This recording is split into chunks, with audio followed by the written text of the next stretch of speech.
2 races left to get into the Pennzoil Truck Series Season number 3 chase, and we head to Pocono for the Pennsylvania 200.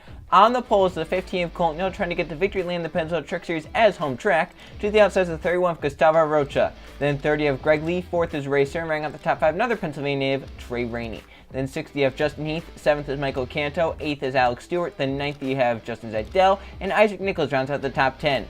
For the rest of you, got Land Fenway, your points leader, 2 is outside.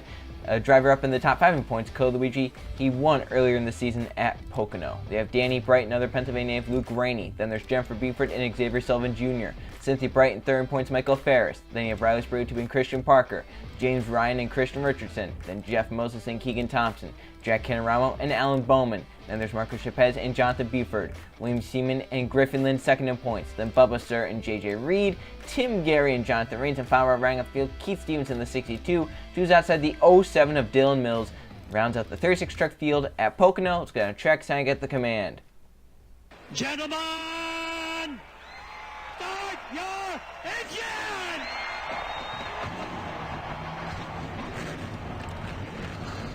All right, take a nice big deep breath so you give your seatbelt a tug. Double check your steering wheel. Sit back, relax, get a nice pace, nice rhythm, and let's go out there and have a good day, all right, bud?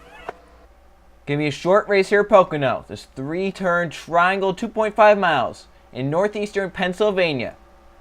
The host of our next Pennzoil Truck Series race. After this race, 1 chance left to make the chase. The pace truck is in 12 laps. Colton Hill, one of our Pennsylvania starts on the pole, with drivers hungry for wins behind and to his top side. Into the restart zone for Yo. We're racing at Pocono. Green flag is in the air at the tricky triangle.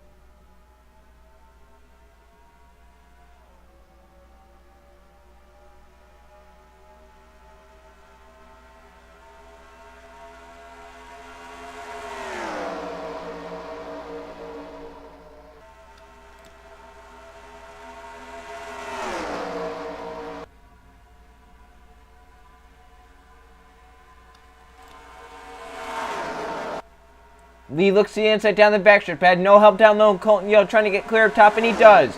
Yo retains the race lead. Now it's the battle for second between Greg Lee and Gustavo Rocha. A little bit of contact as they come off the tunnel turn. And racing off into turn 3, this flat, long turn 3. Rocha gets clear on the top side of Greg Lee. Colton Yo from the pole, lead lap 1. Rocha second, Lee sells into 3rd. As the 99 truck clears the 5 of Racer. Now it's the battle for 4th. Trey Rain, the 18, trying to get up and get some points here. Racer on the 5, 2 is outside. They race off about 180 miles an hour off into turn 1. Advantage to the 5 up top with that run off the corner, but Trey Rain did a pretty good job there on the bottom lane, making it stick down low. Trying to stay beside the 5, gets tight off the corner. He might lose that 4th position, and might even lose the 5th position to Justin Heath on the 3, who had a huge run. I believe Heath has actually cleared the 18 now. Now, so Trey falls back to 6. He's going to try and keep that as Alex Stewart is to his outside. A little bit of contact between Land Fenway and Code Luigi as they're bound for some positions. Front few gets single file. Front 5, led by Colton Yo, then Rocha, Lee, Sir, Heath, the top 5. 4th, 6th, Alex Stewart and Trey Rainey battling. The inside lane, not the place to be at Pocono. It's very hard to make passes work on the inside, but Greg Lee's going to try it right there in the 99 to the inside of Rocha. For 2nd, he has Justin Heath come with him as Sir. Gets the band to the high side, but that might actually work out well for him as they run off into turn number 1. Yeah, Alex Stewart did get clear for the 6th position. For 2nd, Lee a little tight there up into the 31. Sir with a big run. Lee gets put to the middle lane as Justin Heath looks low. Down the backstretch, 3 wide for the 3rd position. Sir up top with the run, he might get clear, and Lee will have to sail back into the 4th position. Heath backs off in the 3 to not go 3 wide into the tunnel turn. And now Michael Canto fighting on the outside, trying to gain some spots. Alex Stewart now looking low on the 3. Trey Rain, Justin Zidell still down there. Land Fenway, your points leader's just trapped in a box right now. Nowhere to go. Back, top, front. He's just stuck. Back there, you can see right there. There's the 88, the 32 move to his outside, but good news for him is that 2nd in points, Griffin Lynn, is all the way at the back of the field, and then 3rd in points, Michael Ferris, is further behind Fenway as well, because these drivers all want the points lead after Phoenix. Yo still out front, so we've gone caution-free so far. Sir with a big push from Greg Lee, trying to get clear of Gustavo Rocha, and he does. Ray Sir moves to 2nd. That was a well-timed move right there. They made off turn number 3, and Sir got a big push as the yellow flag is out. James Ryan got around. Griffin Lynn has some damage in the 81. Second in points involved. They're on the apron trying to get by up there. Racing back to the stripe. Arocha back on Sir, but the 5 gets clear. Raspberry almost spinning it back there. So we jinxed it. We said we had, oh, they're wrecking again. Yeah, they were on the apron. I knew that wasn't good. That was not going to be good there. Racing back to the yellow flag. Colton Yo with the race lead. Ray Sir in second. They're fighting back to the stripe. Who's going to lead us back to the yellow flag? Sir looks to the bottom trying to get underneath Yo, but Yo leads us back to the caution flag. So from the pole, he's led all the opening laps. He leads us back to the yellow flag as well.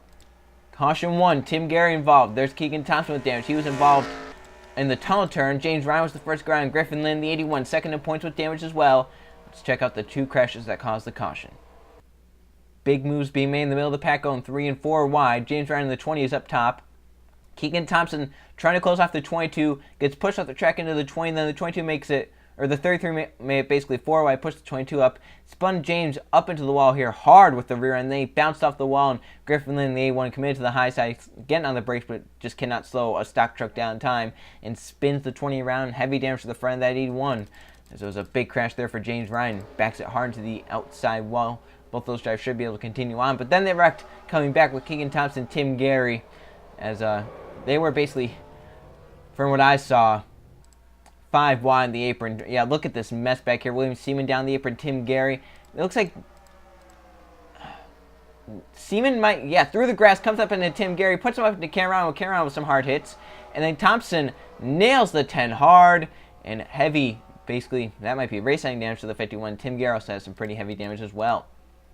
Colton on the 15, from the pole, he leads us back to the yellow flag, and we'll have to deal with a restart. Pocono, after halfway, yellow leads back to the green flag.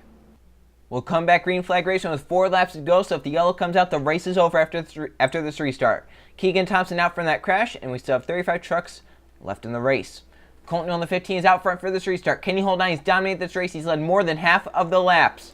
Second, Ray Sir. Third, Gustavo Rocha. Greg Lee, 4th. And Alex Yorton, 5th. They have Justin Ethan, 6th. Michael Canto, 7th. Trey Rainey, 8th. Isaac Nichols, 9th. And Justin Zidell rounding out the top 10. Land Fenway, your points leader, sells into the 11th position. Decent day for him, as Michael Ferris, who's probably going to take over second in points after this race, is right now 19th in the points. Or right 19th on the track. Pace truck in. Final restart. Can Yo hold on? Can Sir get by? Can someone else get up here? We're back racing at Pocono. Looks like Lee had a pretty good run. Does he move to the inside? Does Stewart make it first? Here comes Lee for third. He has Justin come with him. Zidell moves to the inside of the 13. This is really the only shot you have of making a pass on the inside turn 1. It's on a restart. To the inside of Rocha. Sir, for the race, lead off of turn number 1. He's beside that 15. Down the backstretch they come. Down Long Pond straightaway. 3 wide further back. Remember, if the yellow comes out, the race is over. This could be a race back to the stripe to lead us back to the yellow flag. Still side by side. That's a tunnel turn. Yo is dominated. Sir now in the bottom lane, but he gets tight up the track into the 15. Bumping and banging. Oh, crash in the back. Bubba Sir hits hard. They're racing back to the stripe. Who will get back in front? Yo has the top lane. Sir trying to wind it up on the bottom. They come off a 3. And back in front as the yellow is displayed. Colton Yo will win the Pennsylvania 200. With 3 to go, the yellow comes out. That will end the race. In the back of the pack, Bubba Sir has hit hard. Up off the ground for him. Canorama even more damage. Siemens on pit road with apparent damage. And Yo beats Sir back to the stripe to win at Pocono under the yellow flag, as long as he can coast around 3 laps. Let's check out how this crash was caused. It was at the way back of the pack with all the damaged trucks.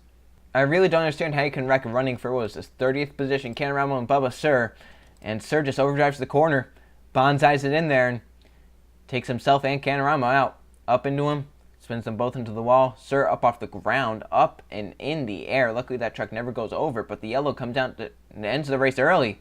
I really don't understand why you would drive it into the corner like that if you're bound for 30th position. You're damaged, you're basically out of contention for the race. You can stay side by side with that 2, as he's probably slower with damage, and you just bonsaied in there and decide to wreck you and the 2, and then you put others in danger as well of getting wrecked. That's just kind of carelessness there, in my opinion, of Bubba Sir, considering, of course, he's run 30th position. If this is for the top 5, that could be a different story. He's run for 30th damaged off the pace, and he does that. That's kind of carelessness, and ended this race, early. It was going to be a good race to the finish. It looked like between Yo and Sir. It looked like the 5 maybe had a little bit of a better truck than the 15, but we won't find out how it ends as Colton Yo wins the race back to the stripe. Now he has to coast around 2 laps. We'll come back as they come to the checker flag. Can Yo hold on under this caution and lead every lap to win? Here they come off turn 3. Justin Heath was running 6th. He's coming down pit road.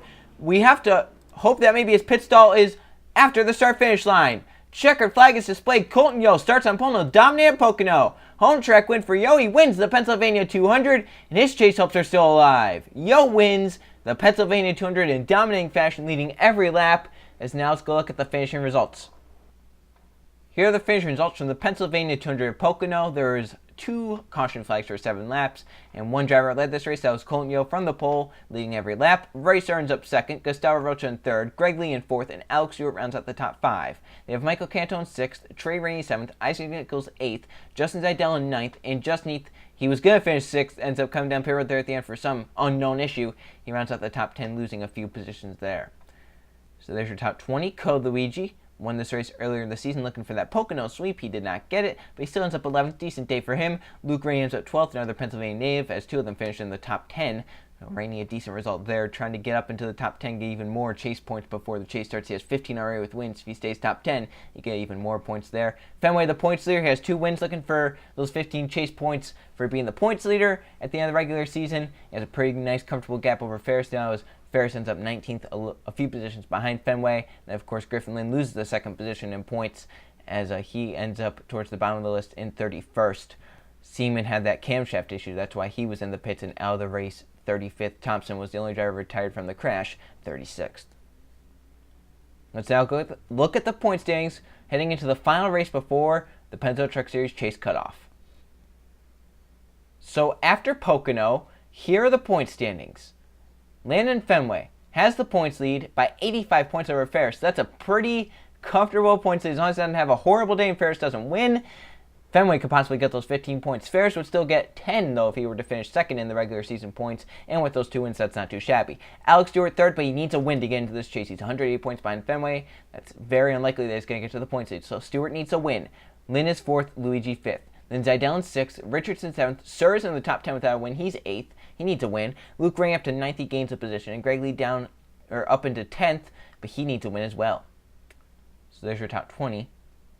As right now, the 10 drivers that would make the chase are Luke Rainey, Landon Fenway, Michael Ferris, Griffin Lynn, Code Luigi, Justin Zidell, Christian Richardson, Jonathan Rains, Trey Rainey, and Cynthia Bright. Those are the 10 drivers as of now that would make it, and Rainey has a pretty good gap over Cynthia. It's about 100 points, a little less. It's about 94 points that he has as of now. So pretty comfortable gap there, but if Dylan Mills wins a 2nd race, then Rainey's the cutoff. If Cynthia Bright wins a 2nd race, then Rainey's the cutoff. So Bright right now has the 2nd spot by only a few points over Mills and Spurley Tubes. They're trying to get up there or get a 2nd victory. And look down at the rest of the points field, and you see down here, Colton Yo, who just got that win at Pocono, is up to 22nd in points. He needs another win, though, or he needs to pass Cynthia somehow in points. So it's going to be wild heading into Phoenix to see who can get up there. Beeford's getting a 2nd win. She's right now 26th in the point standings, so she would need a 2nd win because she is below the cutoff to make the chase on wins. Jonathan Beeford, his chase chances are basically done, along with Christian Parker. So Yo, basically the last of those, along with Beeford, that can probably make it. Yo is going to need a 2nd win. Spurley to Mills, they have to try and get by Cynthia. So it's going to be wild heading into this final race before the chase, which is at Phoenix, as we mentioned, for the Subway 250. See you guys then.